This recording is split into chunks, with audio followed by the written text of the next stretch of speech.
What's up, everybody? This is Rome. We got Aaron and our F1 resident, our director of racing, Jaeson Zinke, with us. We're going to recap the Singapore Grand Prix for F1, which occurred this past Sunday. We're recording Monday night.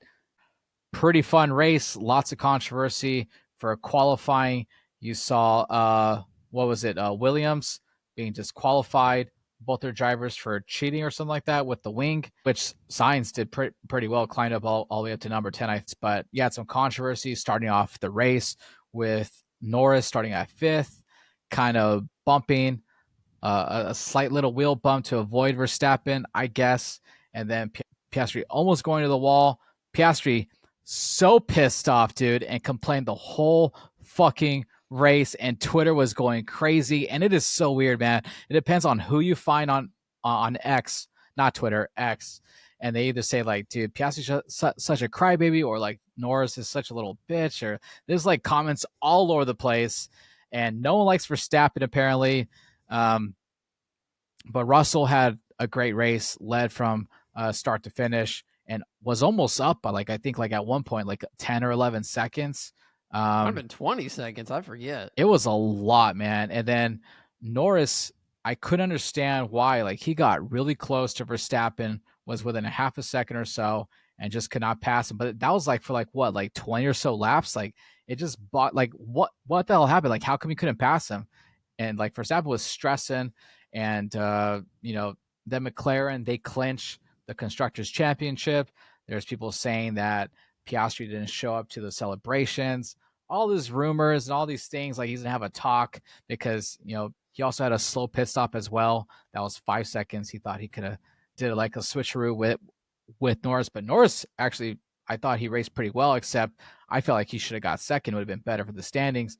But Jaeson, I'll let you take first stabs at it, man. Tell us like what the hell happened. Yeah, I think just right out of the gate, Norris didn't have the probably qualifying start that he definitely wanted because he was down in fifth place, right behind Piastri. But he got a great start, which is I think is typical, not typical of Lando. Like Lando's usually on the front row, Not aggressive, struggles, right? he loses. Yeah, well, I mean, just slow off the gates. Really, has really been his mo last year as he was, kind of behind Verstappen and making the late charge in the 2024 season. It was like, hey, he loses it right off, and then once he's behind Verstappen, he can never get past him. But yeah, in this race, he got the jump on it, and it's an interesting turn one, left, quick right, back left, and he got into the back of Verstappen slightly, took basically didn't tear it off, but he bented the left front of his front wing on the rear tire of Verstappen. But as you mentioned,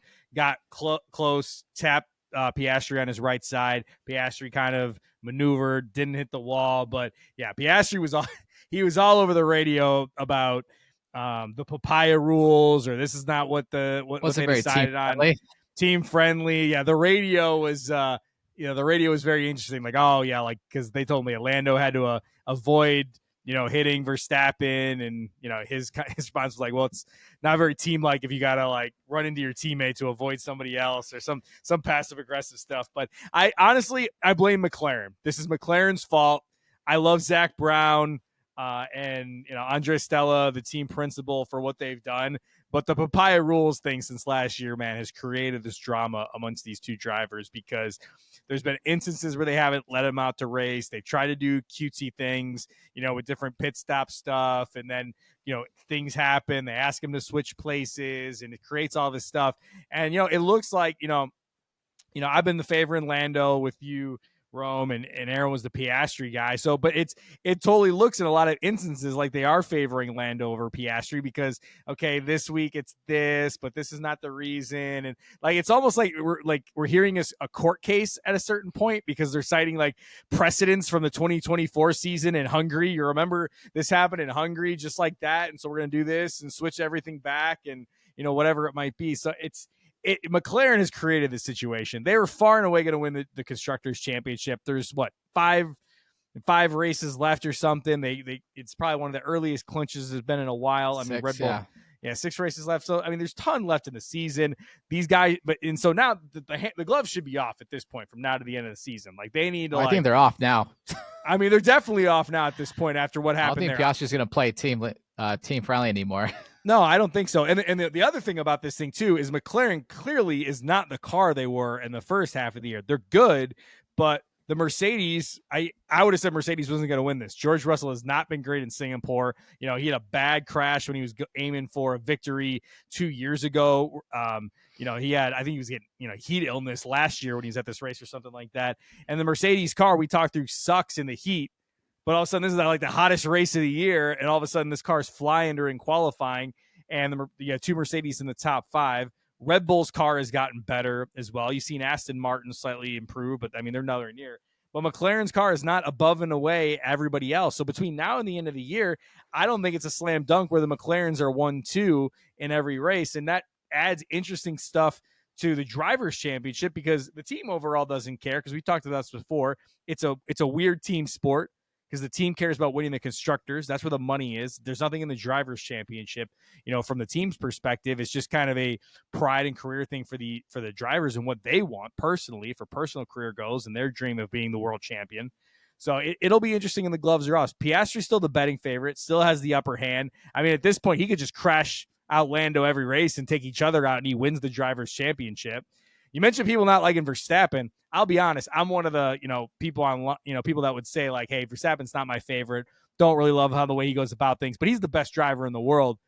But McLaren's turning him into a sympathetic figure because I think for the most part, the internet is so divided over the 2 McLaren drivers between Norris and Piastri. It's crazy. They hate each other. They're lucky enough. I don't think it could happen. But if they battle too much, Verstappen can sneak up and just snatch the championship from him. I don't think it's likely, but it's possible. So the only storyline of this season basically has been between these 2 guys. McLaren has done it themselves. And it'll be interesting going the rest of the way because McLaren doesn't have the best car, and we'll see what happens. But that was the biggest story, I think, of the race. I think it's tough for George Russell because you're talking about him being so dominant. I think he got like the first lap on the camera and then the last lap. I don't know if the camera went back to him the entire rest of the race. Yeah, he didn't get a lot of airtime. No, I mean, he had a good pace, so I think they were just he was on cruise control, Russell. But yeah, I mean, going back, turn 1, lap 1, I mean, a lot happened there. I mean, if you're Oscar, you lost 3 points. I think you're fine with that. I mean, you lose 3 points, 2 points here. It's not the end of the world. What Jaeson said, these guys have not been racing 1-2. I believe did Lando get third last? I don't even think Lando got third the last race previous and got on the podium. So you think he got like a 7th, 8th place, 6th place, whatever it was. He only got 6 points on him. Yeah. So I mean, yeah, if you're Oscar, I mean, they've won the Constructors' Cup, McLaren. So you don't have to worry about that. Romy's mentioned, the friendship. Hey, we're buddy. Throw that out the door. You got what would be 6 races left, 7 races, whatever it was. I think if Oscar can win 2 of the 6, or at least get second or better, he probably takes this thing home as long as he doesn't go like crashing in the wall and has something bad happen. To Jason's point, Verstappen is, he's been sneaking up. He's just kind of like, hanging around, hoping these 2, get stupid, do something dumb, and then maybe he can come and steal it. Verstappen now has 2 first place finishes and 2 second place finishes in the last 4 races. Yeah, I mean, he's been quietly kind of moving up. I don't think he can win it, but if Lando or somebody kind of falls off, he can come and get second. And, George Russell, like, when are they ever going to announce this new contract in Mercedes? It's like, every week it's like, oh, it's coming.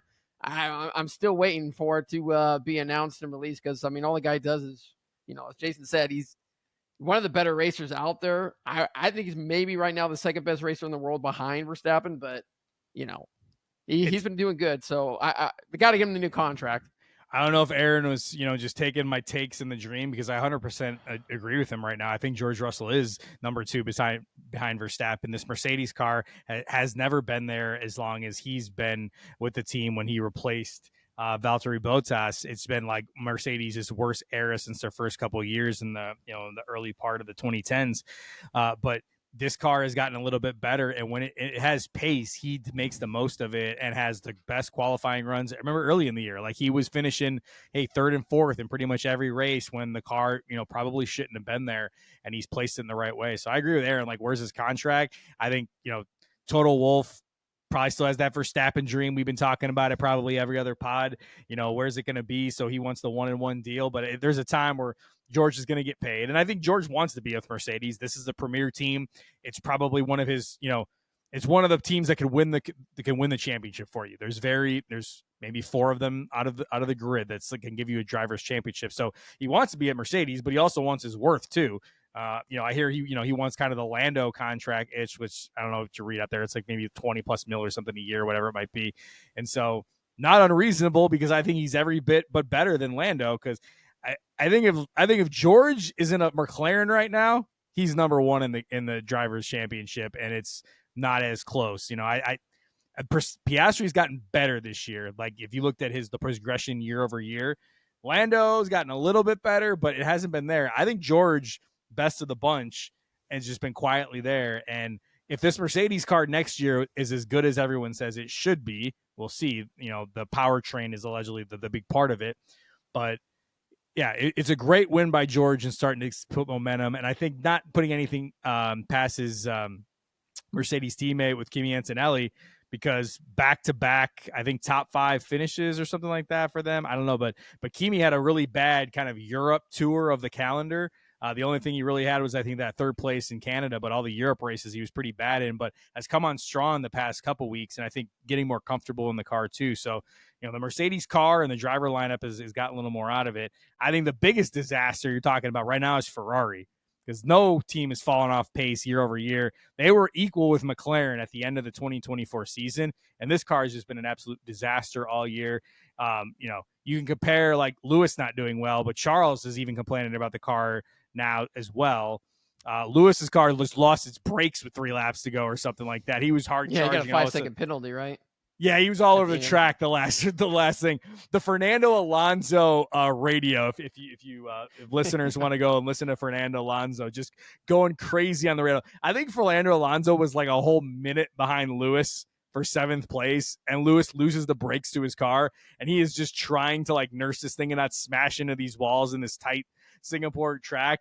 And so you're just watching that time clock, like, and this last lap go, where it's like, it's 40 seconds, it's 30 seconds, it's 20 seconds, it's 10. And then, of course, the F1 broadcast, which sucks sometimes, is like, it's on George Russell, won the race, and he's doing parade laps, waving, and like, hey, there's a real battle going down where a guy's got no brakes on the track, and someone's chasing him down, complaining like crazy, like, is this guy even allowed to be on the track? This is insane. This is crazy. I think Lewis was even trolling Fernando on Instagram today, if you look on one of his reels, where he had this like highlight video of just like, just complaining about stuff. But just crazy stuff going on. Lewis ended up getting a penalty and losing the position, but man, the Ferrari car just utter trash the entire year, and that's a team to worry about, I think, going forward on what the 2026 car looks like. I would agree. I mean, Ferrari's had a terrible year, man. I mean, terrible. I mean, based off, we're new in the F1 Rome, so we didn't see the 2024 year, but he's saying this car was basically on pace with McLaren, and now McLaren's light years ahead of them right now, based off what I'm seeing. I mean, Ferrari, Lewis, I mean, it's been a nightmare. It's been a tough year for him. And Charles hasn't been much better. I mean, they've had a few races where they've gotten to the podium, but most of the time it's, I'd say 90% of the radio talk is just complaints from both these guys that they're not happy, that, I told you not to do this. I told you not to do that. This is shit. It's been rough. It's been rough for those guys. Whose engine was having some failure? It was like the Mercedes. The Mercedes engine earlier in the years had failures because they had Kimi blow up a couple times. Obviously, Lando had it. There was a couple Aston Martins that had the Mercedes engine that was there. Maybe it was Hadjar that was having issues. Oh, yeah. Oh, in this race you're talking about? Yeah. Hadjar said there was something wrong with this car. There was actually a pretty good duel with Hadjar and Fernando Alonso, because I think Alonso was trying to get around Hadjar. They were just passing each other, right? Yeah. Well, Hadjar was holding him up, and then finally Fernando Alonso got him, and I couldn't tell like whether he was being passive aggressive about Hadjar or just talking about himself, where he goes to the radio and is just like, trophy to the greatest driver ever or something like that. Yeah. Absurd.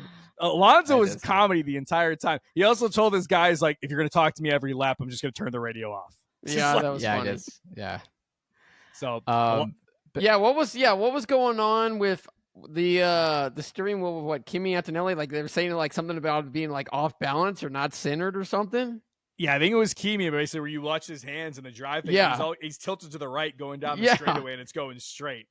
So, I mean, it happens in NASCAR actually quite a bit, whether the car's loose or tight and you're not kind of there. But yeah, it was interesting how much they pointed that out. And I think you're right, Aaron. It was Kimi. I want to go back to a little bit of point, Rome. You were talking just at the beginning and intro about like Lando not being able to pass Verstappen. I think is a very astute point. And I think it was like 20 something laps. It was like he was right there and then nothing ever happened. It is the problem with the modern F1 car, I will say, as you know, you guys being new to the sport. And then if you looked over the evolution of, you know, the past decade or so, as these cars gotten bigger and the technology's been there, it gets into a situation now where these guys get behind the dirty air of the car in front of them. They just lose the pace. Like you get close enough. I get all this. They were talking a lot about that. Yeah, and it's been constant, and I think that's the thing. As exciting as this race felt, there's like 2 passes the entire race. Like nothing really happened besides the first lap and Lewis losing his brakes, and then we're just talking about drama over the McLaren the entire time. So nothing really happened, and you've had a lot of these races throughout the entire year. The scary thing is, like, you know, you guys know I'm going to wake up and watch. I think I might have gotten you guys the bug to wake up and watch this every week with the drama and the excitement. But we can't have races that are all complete duds that doesn't have that drama and actually have real racing, because we get into we're having a conversation of whether you let the 2 race drivers race. Like, that's really what we're talking about between Norris and Piastri. Can these 2 guys go out and race? Well, part of the problem is the cars almost aren't designed to race. It's who has the fastest qualifying, and then, hey, there's tracks I just can't get past you. There isn't a good place. I think we talked about this last year, because I think it was the Monte Carlo race when I started watching it, right? Because I remember shortly after I was drunk at a bar and I was telling everyone about what I knew about F1, and that's what kind of started my fandom there. Feeling pretty good about myself. But yeah, even at this track though, or like even like the last one, just the track doesn't look like it's made, or it seems like what city street the ones car are really is hard too to pass. Big. Yeah. The car is too big, and like it doesn't make sense if you're racing but you can't race and you can't pass up. It's basically whoever did well on the qualifying, and that's where it kind of loses me. Like I heard there wasn't going to be a lot of passing here as well, so it was really important that Lando, you know, did what he did, and he was aggressive for the first time. A lot of people were defending him on X, by the way, saying like, you know, if he didn't do that, people were saying like, well, that's why Lando's, you know, behind in the standings. Yeah, it's an absolute fair point, because this has been where Lando is, like, you know, he'd never, you know, they talk about getting your elbows out. It was always with him versus Max last year. He just wasn't aggressive. He did it. Piastri's like, hey, we should probably switch. Right, we should probably switch back. So for between those 2 guys, they just need to let them race and do things like that, you know, make their own decisions on pit stuff. I know there's got to be some cohesion because they're using the same pit stop crew and stuff. But yeah, the car size is crazy. I think I shared, Rome, with you like pictures before of like over the years, over the past like 20, 30 years, of how much bigger these F1 cars get year over year. I'm fairly positive the 2026 car is smaller slightly. So it's getting a little more compact, and there's going to be some changes, and we can talk in the off season about like what, you know, is going to be new about the 2026 car. But yeah, I mean, this is what I hope hopefully with some of the regulation changes gives you more racing in some of these circuits, because yeah, it sucks if it's just a qualifying fest and we're just kind of just going round and round, and this just doesn't give, you know, that type of excitement on a race weekend. And next week, I think in Austin's a little bit different. There's some big stretches and some high speed corners. This may be a track that McLaren does a little bit better, because, you know, it has high-speed corners, and that's where they've been most successful. But, you know, fans want to see passing and drama, and not just kind of just riding behind someone. And, yeah, to your point, Lando gets close to Verstappen, and just he loses the pace as he gets closer because of all the dirty air. And he runs out of space to be able to make a pass that isn't going to take himself out, which at this point, hey, you got to finish ahead of the guy and get more points. So you want to be aggressive, but not too aggressive, because you wipe your chances out for anything if you lose 15 points to Piastri in a weekend. That's crazy. Yeah, I guess. Yeah, Austin's coming up in 2 weeks. Yep. Looks like we got Austin followed that's one by Andrew wanted to go to. Mexico City. So yeah.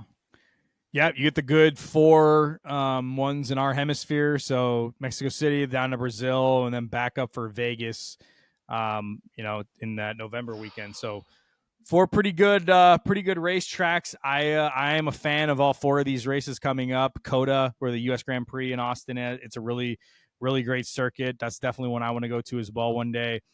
Mexico City, great track, big, turn 1 straightaway that goes there, and some cool stuff in the stadium section. The seating's there. I think Brazil's always pretty competitive. That one, the weather always kind of plays haywire with things going on. You get a rain race. You get 2 Alpines on the podium last year because of the chaos and the rain. And then Vegas, again, a high-speed track, night race, calling it, could be a good Mercedes track. I think you might be right. It's going to be cooler weather, so. Yep. So, yeah, there's stuff to come up here. I don't think it's locked in for either of these drivers or McLaren, but Oscar's definitely got the advantage. But can't sleep on Max right now. I think that's the sleeping giant here with these 6 races left to go. You can't give him too much slack.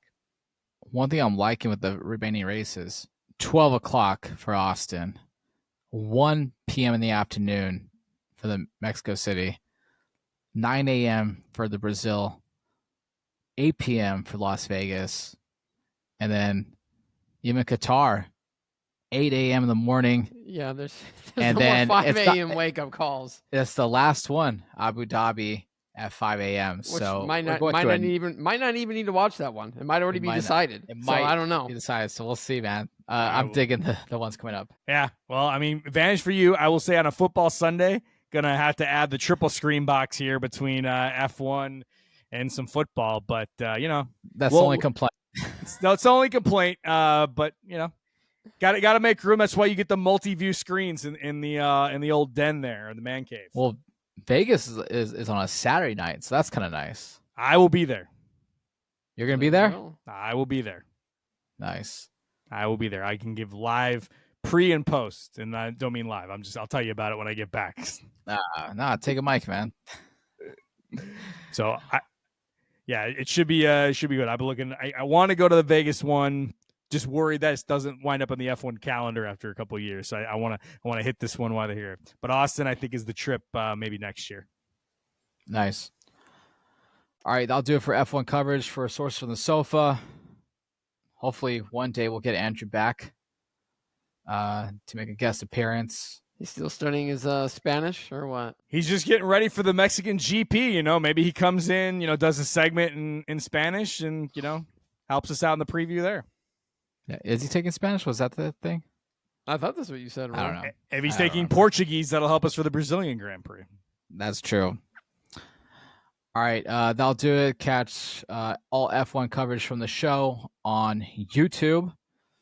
Got his dedicated own F1 playlist. You can watch clips there and clips on the socials, X, Instagram, and TikTok is coming soon. But I think that's all I got. We are out.